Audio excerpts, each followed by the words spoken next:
باللہ من الشیطان الرجیم بسم اللہ الرحمن الرحیم رب اشرح لی صدری ویسر لی امری واحلل عقدۃ من لسانی یفقہوا قولی واجعل لی من لدنک سلطانا نصیرا صلوات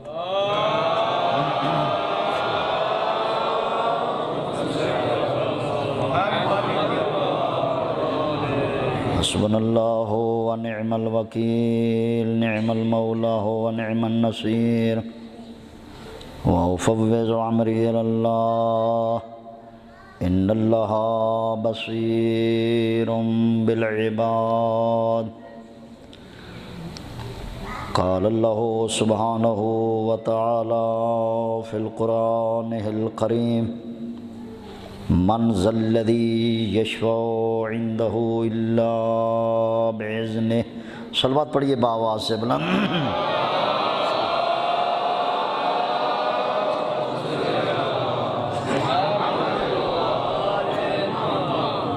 دعا ہے اس کریم اللہ کی عظیم بارگاہ میں مومنین و مومنات کا مقدس مقام مجلس عزا میں شرکت قبول و منظور فرمائے۔ علماء اور مومنین، چند ایک لمحات آپ کو زحمت سماعت دوں گا، امید کروں گا کہ انشاءاللہ آپ صبر و تحمل کے ساتھ اور انتہائی تدبر و تفکر کے ساتھ سماعت فرمائیں گے۔ البتہ پنجاب کے لحاظ سے تھوڑا سا فرق تو ہے، البتہ کوشش کروں گا کہ آپ جناب کے مزاج کے مطابق چند ایک منٹ میں گفتگو کروں۔ یہ مجالس یہ ایک روایات نہیں ہے کہ محرم آیا تو منا لیا، چہلوں میں منا لیا، بلکہ مجلس مظلوم کربلا ہمارے لیے ایک درس ہے۔ جس طرح ایک اسٹوڈنٹ اسکول و کالج میں جاتے ہیں اور اساتذہ اس کو درس دیتے ہیں، اس لیے یہی مجلسیں ہمارے لیے درس ہیں۔ یہاں اس مجلس سے ہم نے جہاں فضائل کو لینا ہے، جہاں مصائب لینا ہے، وہیں ہم نے احکامات دین کو بھی لینا ہے، اور انہی مجالس سے ہم نے اخلاقیات کو بھی لینا ہے۔ لہٰذا خطیب کی ذمہ داری ہے کہ آنے والے قوم کے افراد کو کم از کم کوئی نہ کوئی ایسا ضرور میسج دے کہ جس میسج کے لینے کے بعد کم از کم زندگی میں کچھ نہ کچھ تبدیلی آنی چاہیے۔ لہٰذا میرا محترم، میں نے تیسرے پارے سے آیت الکرسی میں سے چند ایک لفظ میں نے تلاوت کرنے کا شرف حاصل کیا۔ خالق کائنات اپنی مخلوق سے مخاطب ہیں اور سوال کر رہے ہیں۔ سوال کیا ہے کہ اے میری مخلوق، من ذا الذی یشفع عندہ، کہ بتاؤ میدان محشر میں تمہاری شفاعت کون کرے گا؟ توجہ ہے میرا محترم؟ قیامت کے دن کے متعلق خالق کائنات فرما رہے ہیں، یقیناً علماء سے آپ نے سنا کہ قیامت کتنا ایک ہولناک منظر ہے، وحشتناک ماحول ہے۔ بہترین انسان وہ ہے کہ جو ان لمحات کے لیے تیاری رکھتا ہے۔ وہ دن 50,000 سال کا ایک دن ہوگا عالم قمری کے لحاظ سے، وہ ہوگا عالم لاہوت کا ایک دن، یعنی قمری سال جس میں میں اور تو زندگی گزار رہے ہیں، یہ عالم قمری کے 50,000 سال ہوں تو عالم لاہوت کا ایک دن ہوگا جو کہ قیامت کا دن ہے۔ اس دن میں انسان کے اعمال کی باز پرس ہونی ہے۔ من یعمل مثقال ذرۃ خیرا یرہ ومن یعمل مثقال ذرۃ شرا یرہ۔ اپنی زندگیوں کو فضول نہ گزارو۔ انسان کی 4 قسمیں ہیں۔ آپ نے سنا، علماء نے بتایا آپ کو کہ خالق کائنات کی مخلوق کی اقسام 18,000 ہے۔ کتنی مخلوق کی اقسام ہیں؟ 18,000 ہے۔ میں پہلے عرض کیا ہوں کہ علماء کا مجمع ہے، یقیناً انتہائی احتیاط سے میں جملے استعمال کر رہا ہوں۔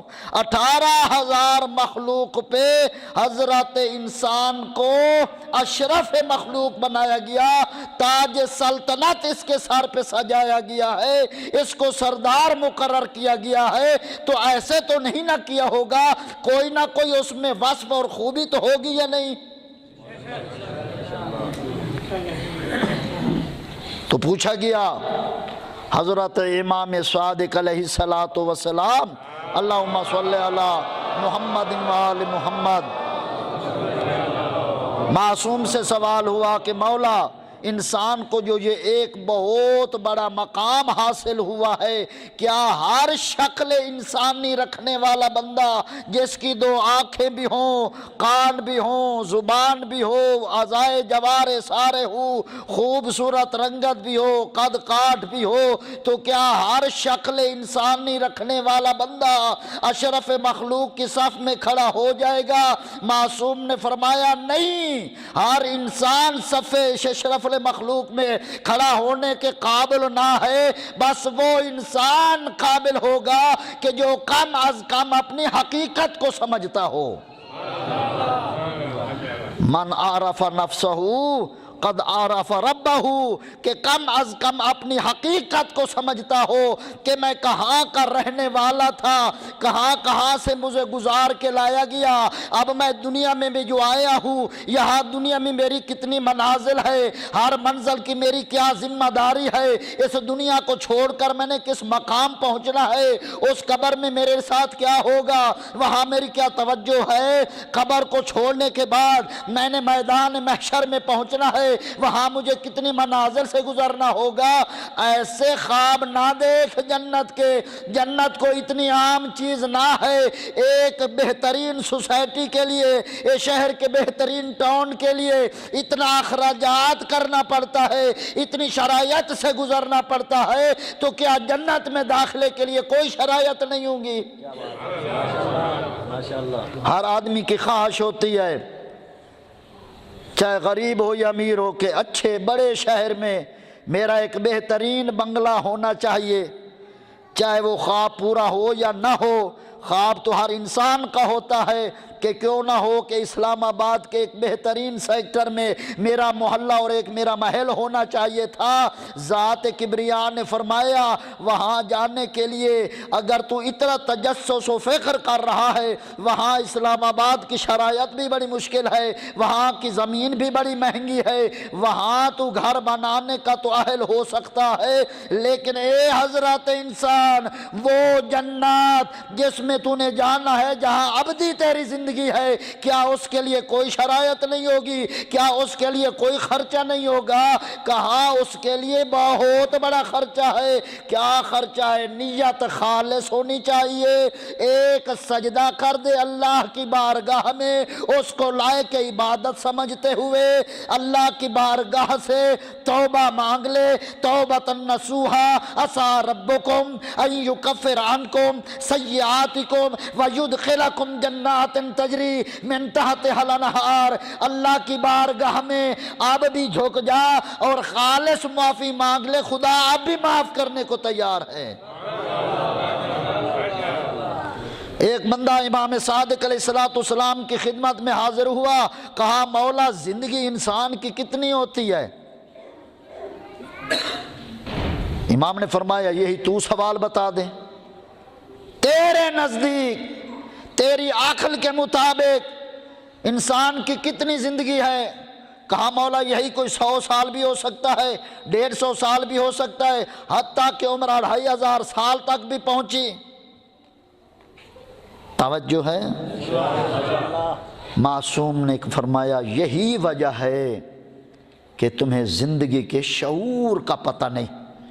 اگر زندگی کے شعور کا پتہ ہوتا تو معصیت خدا بھی نہ ہوتی۔ کہا مولا پھر کتنی زندگی ہے؟ امام نے فرمایا اے حضرت انسان صرف 3 دن کے مشابہ انسان کی زندگی ہے۔ کہا مولا یہ جو 100 سال زندگی گزار بیٹھا اب بابا ہو گیا ہے، اب تو آپ فرما رہے ہیں 3 دن ہے۔ امام نے فرمایا چاہے 100 سال زندگی گزار لی، چاہے 2500 سال زندگی گزار لی، سوچ کر بتا گزری ہوئی زندگی واپس آ جائے گی؟ کہا مولا گزرا ہوا وقت کیسے واپس آ سکتا ہے؟ امام نے فرمایا 1 دن گزر جائے یا 2500 سال گزر جائے، گزرا ہوا وقت واپس نہیں آئے گا۔ امام نے فرمایا پھر بتا کتنی زندگی ہے؟ کہا مولا پھر آپ کے حکم کے مطابق 2 دن زندگی ہے۔ امام نے فرمایا تیری غلط فہمی کے مطابق کہ تو ابھی 100 سال زندہ رہے گا، تیری خواہش کے مطابق ابھی 20 سال میری زندگی پڑی ہے، ابھی میں خدا کو منا لوں گا، ابھی میں زندگی کی عیش و عشرت میں گزار لوں۔ اے حضرت انسان چاہے تیری عقل کے مطابق دن 1 ہو یا 100 سال رہنا تیرا ارادہ ہو، کیا 1 لمحے کا تجھے بھروسہ ہے کہ تو زندہ رہ سکتا ہے؟ کہا مولا 1 لمحے کا بھی بھروسہ نہیں ہے۔ کہا بتا پھر کتنی زندگی ہے؟ کہا مولا پھر آپ کے حکم کے مطابق 1 دن زندگی ہے۔ امام نے فرمایا اللہ اکبر، اے حضرت انس بتا کہ اس دن کا کتنا وقت گزر چکا ہے؟ کہا مولا آدھا دن گزر گیا۔ امام نے فرمایا اے حضرت انسان یاد رکھ لا، جس دن کا آدھا حصہ گزر گیا ہے اس حصے نے واپس نہیں آنا، آنے والے حصے کا بھروسہ کوئی نہیں، پھر بتا کتنی زندگی ہے؟ کہا مولا پھر تو زندگی ہے ہی کوئی نہ۔ امام نے فرمایا بس 1 سانس تیری زندگی ہے جو تو لے رہا ہے، بس اسی لمحے تو اپنے لیے اللہ سے مغفرت مانگ لا، ایک تجدید عہد کر لا کہ جیسے زندگی گزر گئی ہے وہ تو معاف کر لا، آئندہ میں تیری تابعداری میں زندگی گزاروں گا۔ خدا فرماتے ہیں پھر بھی میں تجھے معاف کر دوں گا۔ انسان کی 4 اقسام ہے، ایک انسان ہوتا ہے، انسان نما ہوتا ہے، ایک قسم دوسری قسم ہے انسان کی، تیسری قسم ہے انسان اکمل کی، اور تیسرا کامل ہے انسان کامل کی۔ توجہ ہے یا کوئی نہ؟ انسان نما 1، انسان 2، انسان کامل 3 اور انسان اکمل 4 اقسام ہیں انسان کی۔ اب بس اسی پہ تھوڑا سا جملے میں عرض کرنے ہیں، اور ابھی وہ مختصر۔ انسان نما کون ہوتا ہے؟ جو شکل و صورت و انسانوں والی ہو، لیکن وہ خوبی جو امام نے بتائی کہ وہ نہ اپنے متعلق جانتا ہو، نہ وہ خدا کی وحدانیت سے واقفیت رکھتا ہو، اسے نہ پتہ ہو کہ میں کون ہوں، کہاں سے آیا ہوں، کدھر جانا ہے، یہ صرف انسان نما ہے۔ انسان نہیں ہے، اسے تو پتہ ہی کوئی نہیں ہے میں کہاں کا رہنے والا تھا، کہاں سے گزر کے آیا ہوں، دنیا میں آ گیا ہوں، میں ابھی نوجوان ہوں، میری کیا ذمہ داری ہے، اب میں شادی شدہ ہو گیا ہوں، میری کیا ذمہ داریاں ہیں، اب میں باپ بن گیا ہوں، میری کیا ذمہ داریاں ہیں، میں ایک شہنشاہ ہوں، میری کیا ذمہ داریاں ہیں، میں ایک مزدور ہوں، میری کیا ذمہ داریاں ہیں۔ توجہ ہے؟ جس انسان کو ان منازل کا، جس انسان کو ان خوبیوں کا، جس انسان کو ان ذمہ داریوں کا پتہ نہیں ہوگا، وہ انسان نما ہو سکتا ہے، انسان نہیں ہو سکتا۔ یہی وجہ خالق کی کائنات نے فرمایا وَمَا أَتَاكُمُ الرَّسُولُ فَخُذُوهُ، جو میرا رسول دے اسے حاصل کر لو، اسے مضبوطی سے پکڑ لو۔ بس جس نے رسول کی دی ہوئی چیزوں کو، رسول کے دی ہوئے احکامات کو مضبوطی سے پکڑ لیا، وہ انسان نما سے انسان بن گیا۔ جس نے رسول کی صحیح طریقے سے اطاعت نہیں کی، اب پیغمبر نے کیا کچھ نہیں دیا۔ نبی علیہ السلام نے ہمیں توحید دی ہے، پیغمبر نے ہمیں عدل دیا ہے، پیغمبر نے ہمیں رہبر و رہنمایان دی ہیں، پیغمبر نے ہمیں قیامت کے متعلق پہلے ہی بتا دیا ہے کہ بھولے نہ رہنا، ایک دن ایسا ہوگا کہ تو جہاں بھی جائے ایک دن آئے گا تو دربار خداوندی میں۔ توجہ ہے؟ خالق نے ہمیں نماز دی ہے، پیغمبر نے، انہوں نے روزے کا دیا، انہوں نے حج کا دیا، انہوں نے خمس و زکوٰۃ کا دیا، انہوں نے تولّ و تبرّع کا دیا، انہوں نے امر و نہی کے متعلق بتایا، انہوں نے والدین کے احکامات کے متعلق بتایا، والدین کے اطاعت کے متعلق بتایا، احسانات کے متعلق بتایا، ہمسایوں کے متعلق بتایا، بیوی اولاد کے متعلق بتایا، شوہر کے حقوق بتائے۔ یعنی وہ کون سا اخلاق کا ایسا باب تھا، کون سے وہ احکامات تھے جس کو پیغمبر نے پہلے کیا نہیں پھر بتایا نہ ہو۔ نبی علیہ السلام نے سب کچھ ہمیں بتایا ہے۔ وَمَا آتَاكُمُ الرَّسُولُ پہ جو انسان عمل کر لے، جو اپنے آقا و رہبر و رہنمایان کے تعلیمات پہ عمل کر لے، بس وہی انسان نما سے انسان بن جائے گا۔ اب انسان بننے کے بعد پھر انسان کو کوشش کرنی چاہیے، وہ پیغمبر کا فرمان کہ میں تمہارے درمیان دو چیزیں چھوڑ کے جا رہا ہوں، بڑی ہی قیمتی چیزیں ہیں، ایک اللہ کی کتاب ہے، ایک اہل بیت ہے۔ قرآن تمہیں علم کے لیے دے کے جا رہا ہوں، اہل بیت تجھے عمل کے لیے دے کے جا رہا ہوں۔ بڑی توجہ، اگر اہل بیت سمجھ میں نہ آئے تو قرآن پڑھ کے سمجھ لینا، قرآن سے پوچھ لینا کہ اہل بیت کا مقام کیا ہے، اور اگر قرآن سمجھ میں نہ آئے تو پھر یہ بہترین ہے عالم ان سے پوچھ لینا، یہ قرآن کی عظمت بتائیں گے۔ میری اہل بیت تمہارے عمل کے لیے، میری اہل بیت کا سونا دیکھو ویسے سو جاؤ، ان کا اٹھنا دیکھو ویسے اٹھ جاؤ، ان کی عبادت کو دیکھو ویسے عبادت کرو، ان کی ریاضت کو دیکھو ویسے ریاضت کرو، جس طرح وہ صاحب تقویٰ ہے ویسے بننے کی کوشش کرو، جس طرح وہ سخی ہے ویسا سخی بننے کی کوشش کرو، جس طرح وہ صابر ہے ایسے صبر کرنے کی کوشش کرو۔ جب تم ان باتوں پہ عمل کرنا شروع ہو جاؤ گے، صحیح معنوں میں محبت اہل بیت کو اپنے اندر موجزن کر لیں گے، اور جب محبت آ جاتی ہے، اطاعت ٹھیک طرح آ جاتی ہے، تو پھر تقویٰ بھی آ جاتا ہے، اور پھر سب کچھ انسان کے اندر آ جاتا ہے۔ پھر ہوتا کیا ہے، انسان سے پھر انسان کامل کی طرح چلتا ہے۔ پھر جب انسان کامل بن جاتا ہے، پھر کبھی سلیمان من اہل بیت کا لقب پا لیتا ہے، یا پھر وہ کمبر بن جاتا ہے، پھر یا وہ میسا میں تمار بن جاتا ہے، یا پھر وہ مذہبی میں مظاہر بن جاتا ہے۔ لہٰذا میرا محترم، ان ہستیوں کی زندگیوں کو مطالعہ کر، یہ سلیمان محمدی نے کس طرح اطاعت کی ہے، اطاعت رسول کیسے بجا لایا، اطاعت علی اور اولاد علی کو کیسے بجا لایا۔ بلال کو دیکھ لا، رنگ کا کالا ہے لیکن محبت اس قدر ہے، اطاعت اس قدر ہے کہ بلال کے بغیر اذان اگر کوئی دیتا ہے تو سورج ہوتا ہی نہیں ہے۔ محمد صلی اللہ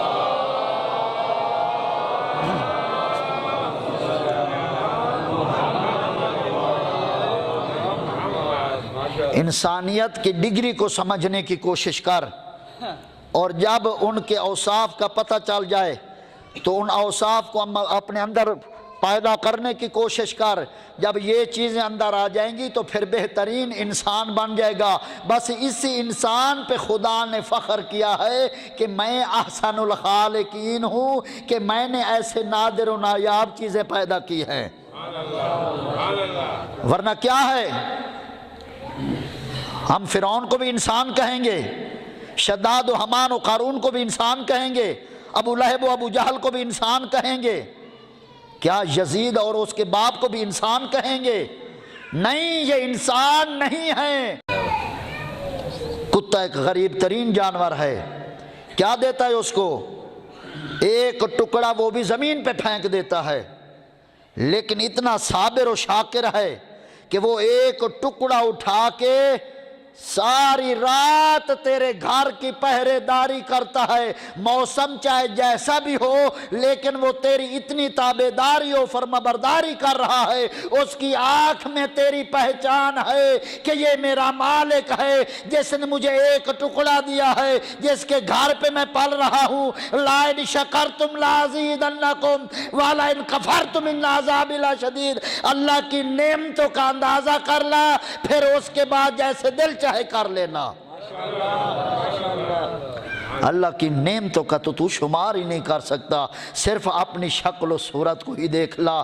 آج کل کے انتہائی جدید دور میں، انتہائی جدید سائنسی ٹیکنالوجی کے تحت مرے ہوئے انسان کو چند لمحات کے لیے جلایا جا سکتا ہے، لیکن ان چند لمحات تک جلانے کے لیے اسے دوبارہ زندگی لمحے کے لیے دینے کے لیے لاکھوں کروڑوں ڈالر خرچ ہو سکتا ہے۔ بتا اس خدا کو تو نے کیا دیا ہے جو اتنی زندگی تجھے دی ہے؟ اللہ کی کون کون سی نعمت کا تو شکر ادا کر سکتا ہے؟ کریم فرماتا ہے کہ اگر تیری آنکھ میں مالک کی پہچان نہ ہے تو اس جانور سے سیکھ لے، کتے سے۔ اگر تجھے اپنے ہادیان و رہبر و رہنمایان سے وفا کرنے کا طریقہ نہیں آ رہا تو گھوڑے سے سیکھ لا۔ ابھی جلوس نکلتے ہیں، ذوالجناح نکلتے ہیں، اس جانور کی کیوں تعظیم کرتا ہے؟ اس لیے تعظیم کرتا ہے کہ اس نے مظلوم کربلا کے ساتھ وفا کی ہے، اس وفا کے بل بوتے پہ تو عزت کرتا ہے، تکریم کرتا ہے، اور یہ ہمارے ایمان کا حصہ ہے، توجہ ہے، ہمارے عقیدے کا حصہ ہے۔ لہٰذا پتہ چل گیا کہ اگر ایک جانور انسان سے اتنا وفا کر سکتا ہے تو اے انسان تجھے بھی تو خدا سے اتنی وفا کرنی چاہیے۔ اور معصوم نے فرمایا کہ اگر شرم کوئی نہ ہو تیرے اندر، اگر تجھے حیا نہ ہو تو حیا کوے سے سیکھ لا، یہ بڑا ہی حیادار جانور ہے۔ جب بھی اپنی افزائش نسل کا سوچتا ہے تو پورے درختوں کو چھان مارتا ہے کہ مجھے کوئی افزائش کرتے دیکھ تو نہیں رہا، میری پھڑپھڑاہٹ تو کوئی نہیں سن رہا۔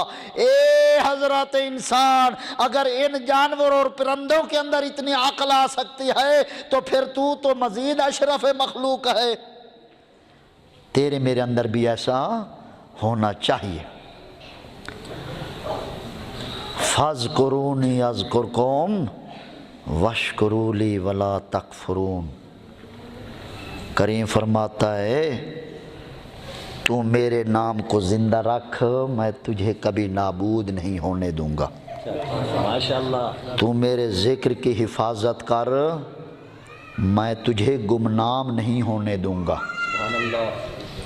کائنات عالم کا مطالعہ کر میرا محترم، جس بھی انسان نے اس توحید کے لیے کام کیا ہے اللہ نے کئی گنا زیادہ اس کو اجر عطا کیا ہے۔ اتنا وقت نہ ہے کہ میں مزید اس پہ تفصیل کروں، بس ایک ہی شخصیت کا ذکر کرتا ہوں جس کو خلیل ابراہیم کہا جاتا ہے۔ حضرت ابراہیم نبی نے توحید کے لیے نار نمرود میں جانا خوشی سے قبول فرمایا، حتیٰ کہ جبرائیل جیسا ملک بھی آ کے راستے میں کہتا ہے اے اللہ کا نبی اگر میری مدد کی ضرورت ہو تو حاضر ہوں۔ کہا تیری مدد کی ضرورت نہ ہے، کہا پھر جس کی ہے اس سے لے لے۔ ابراہیم جیسا استقلال کا مالک نبی کہتا ہے اس کو کہنے کی ضرورت نہیں ہے، وہ میرا ہر حال میں جانتا ہے۔ سبحان اللہ۔ خلیل ابراہیم نے ذکر توحید کو بلند کرنے کے لیے اپنے جوان بیٹے کے گلے پہ چھری رکھ دی۔ خالق کائنات نے کہا ابراہیم تو میرا خلیل ہو گیا ہے، تو میرا دوست ہو گیا ہے، تو نے میری ذات کے لیے، تو نے میرے ذکر کے لیے اتنا بڑا کام کیا ہے، لیکن خلیل کربلا نے کچھ خلیل ابراہیم سے بڑھ کے کام کیا ہے۔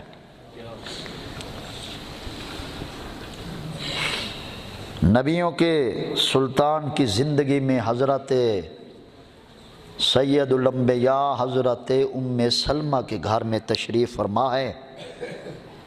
ایک زانو پہ حسن مجتبیٰ ہیں، ایک زانو پہ مظلوم کربلا مولا حسین تشریف فرما ہے۔ نبی اپنے دونوں فرزندوں سے پیار کر رہے ہیں، خوش ہو رہے ہیں نبیوں کا سلطان۔ تھوڑی دیر کے بعد نبیوں کے سلطان کے چہرہ انور پہ پریشانی اور غمگینی کے آثار نمودار ہوئے۔ نبی علیہ السلام نے گریہ فرمانا شروع کیا۔ حسنین شریفین نے کہا نانا تیرے آنسو تیرے فرزندوں کو برداشت نہیں ہوتے، نانا تو نہ رو، تو کیوں روتا ہے، کیا وجہ ہے؟ ابھی تو آپ مسکرا رہے تھے۔ پیغمبر اسلام نے کہا حسنین میرے دونوں فرزندوں کو پیار کیا، حسن کے لبوں کے بوسے لیتے ہیں، حسین کے گلے کے بوسے لیتے ہیں، اور کہا اے میرے نور نظار ابھی جبرائیل آئے ہیں، انہوں نے کچھ خبر وحشت سنائی ہے جس کے بعد تمہارے نانا میں برداشت نہ رہا۔ کہا نانا جبرائیل نے کیا کہا ہے؟ کہا ابھی جبرائیل آئے تھے، کہا اے نبیوں کا سلطان، اے حبیب کبریا، خالق کائنات، بات تحفہ درود و سلام، کہہ رہے ہیں کہ حسن تیرا امیر ہے اور حسین تیرا غریب ہے۔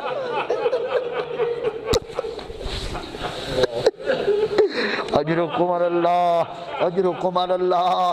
کہا حسن تیرا امیر ہے، حسین تیرا غریب ہے۔ مجالس المرضیہ والا لکھتا ہے پیغمبر اسلام نے کہا کہ اے میرے حسن تو امیر ہے، میرا حسین غریب ہے۔ جناب حسین علیہ السلام نے کہا نانا امیر کس کو کہتے ہیں اور غریب کس کو کہتے ہیں؟ کہا حسین بیٹا امیر اس کو کہتے ہیں جس کی قبر وطن پر بن جائے، اور غریب اس کو کہتے ہیں جو وطن سے دور ہو، 3 دن کا پیاسا ہو۔ عزاداران مظلوم کربلا، پیغمبر اسلام نے ابھی یہی باتیں ہو رہی تھی، جبرائیل امین ایک بار پھر آیا اور ان کے ہاتھ میں ایک شیشی تھی جس میں کچھ مٹی بھری ہوئی تھی۔ کہا اے نبیوں کا سلطان یہ اس خطہ کی مٹی ہے جس خطہ پہ تیرا حسین ذبح ہو جائے گا۔ نبیوں کے سلطان نے، تاریخ والے لکھتے ہیں، علماء موجود ہیں، پیغمبر اسلام نے گریہ فرمایا۔ حسین علیہ السلام نے کہا نانا تو صبر کر، میں غربت کو جھیل لوں گا۔ پیغمبر اسلام نے فرمایا حسین بات ذرا اس سے اور دردناک ہے۔ کہا بابا کون سی؟ کہا حسین آخری لمحہ ہوگا جس کے لیے جبرائیل مجھے بتا کے گیا ہے، میرا دین بیمار ہو جائے گا، میرا دین لاغر ہو جائے گا، میرا دین زخمی ہو جائے گا۔ ایک بار حسین علیہ السلام نے کہا نانا تو نہ رو، تیرا دین جانے تیرا حسین جانے۔ کہا میرا حسین اور میرا شافی معاشر بیٹا اور میرا نور نظر بیٹا تو میرے دین کے لیے کیا کرے گا؟ کہا نانا میں تیرے دین کا وہ علاج کروں گا کہ اپنا کچھ نہ رکھوں گا، تیرا دین محفوظ ہو جائے۔